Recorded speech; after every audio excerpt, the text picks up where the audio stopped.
Magandang gabi, welcome back ulit sa aking channel, no? Ngayon, pag-usapan naman natin yung concentration. Sabi nila, mahirap daw mag-concentrate pag may problem ka sa thyroid, mapa-hyper or mapa-hypo. Tara, kwentuhan tayo. Magiging honest ako sa inyo, no?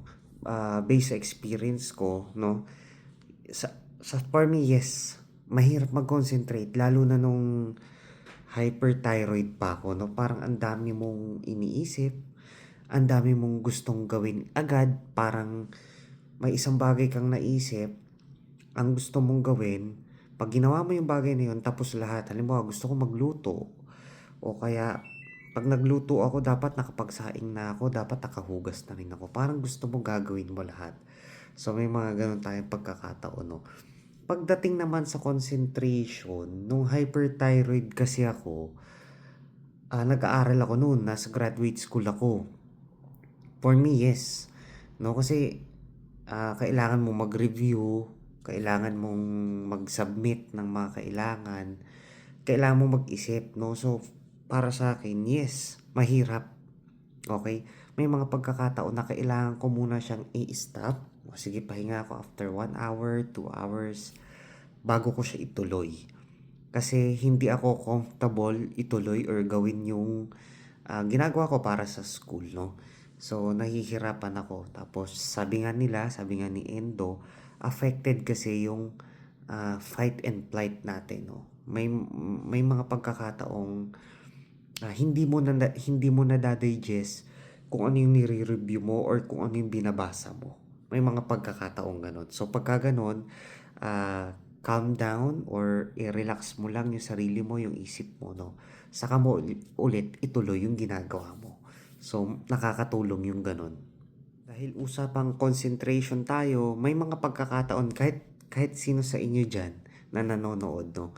Aminin nyo, may mga pagkakataon din na parang makakalimutin tayo, no? Mula nung nagkaroon tayo ng hyper or hypothyroid, no? Minsan parang, saan ko ba nailagay yung susi ko? Or nasa na ba ako dito sa binabasa ko or sa nire-review ko? May pagkakataong ganon, no? So, yeah, mahirap mag-concentrate, no? Kasi nga, hindi ka nakagaya nun dati, no? So, yun yung naging challenge sa akin. Medyo sabi ko, ano ba yan? Paano ko maipapasa tong ano ko, no? Course ko, itong masters ko. Kasi nga, medyo parang nakukulangan ako sa performance ko, sa ginagawa ko. No, lalo na kung may kailangan akong isubmit ng mga dokumento, no? Baka, minsan iniisip mo na, baka magalit si Dean or si Doktor kasi hindi maayos yung pagkakasulat ko nito or baka walang kwenta. Baka walang kwenta yung article ko, baka gano'n, no? So, parang nag-overthink ka din. So, ikaw, bilang estudyante, minsan, hindi, ulitin ko na lang to. Hanggang sa mag-cramming ka na. So, medyo mahirap mag-concentrate din talaga. But, of course, kailangan nating panlabanan yun, no? Sa una, talagang sobrang struggle, but syempre natutunan ko rin kung paano kontrolin yun. Nung time na yun, tuloy-tuloy naman din yung pag-inom ko ng Tapdin. So, nakakatulong. And sabi rin sa akin ni Endo nung mga panahong yun, kung medyo nahihirapan ka, ibabalik ko yung Inderal mo kahit mababa. So, nakakatulong yun na ikalma ka. No? So, kahit pa paano kasi may palpitation pa nun, pag tinitake ko si Inderal, parang ilang mg lang yun. Nalimutan ko kung ilang mg sa umaga at saka sa hapon. No? So, nakakatulong naman siya. Lalo na nung dumating yung araw ng defense. Okay? Yung araw ng defense yon medyo ano talaga yun eh. Medyo hindi ko makalimutan, no? Kasi parang alas 9 ng umaga yung time ko. Parang alas 5 pa lang ng umaga, gising na ako. Parang hindi na ako mapakali. Ganyan, may mga ganun akong pagkakataon. So, ako naman, sabi nga nila, huwag kang magbabasa mismo nung mga notes mo pagdating dun sa araw. Ang gawin mo, prepare ka. So, sinunod ko naman yun. Kumain ako ng gusto kong almusal, no? So, bihis ka ng maayos, naligo ka, nag-toothbrush ka, no? So, prepare mo lang yung sarili mo, relax lang, dasal ka, tapos yun na, salang na kayo. No? So, okay naman yung naging result, nakagraduate naman tayo ng ano natin, no, sa graduate school, nakagraduate tayo ng hindi tayo na delay or bumagsak, no. So yun nga lang din talaga, kailangan mong palabanan yung mga ganong situation, no. Kung mahirap mag-concentrate, medyo humingi ka ng konting time out, no. Wag mo ring i-push yung sarili mo kung hindi mo kaya or kung nahihirapan ka sa oras na yun, no? So, pwede ka namang to-time out. Wag naman yung fire ka ng fire. Kailangan mo din mag-reload for yourself. Tapos, syempre, um, iwas ka na lang din sa mga stress. No? So, pagka kung medyo hirap ka sa pagko-concentrate, lalo na sa atin, no? Kung may mga trabaho na kayo, may hinahabol tayong mga deadline, no? So, medyo pause ka muna ng konti.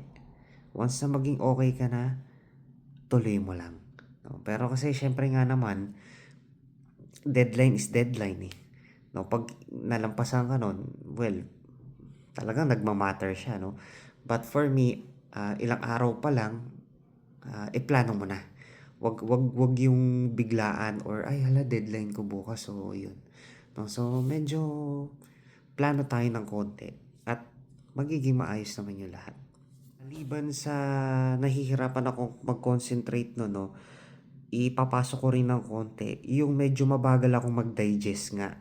Yun din yung sinasabi ko ng ano no, ng paano ko ba explain? Ng thoughts, parang ganun. Halimbawa, may nabasa ko o halimbawa ang nabasa ko ano regarding Republic Act number ganito.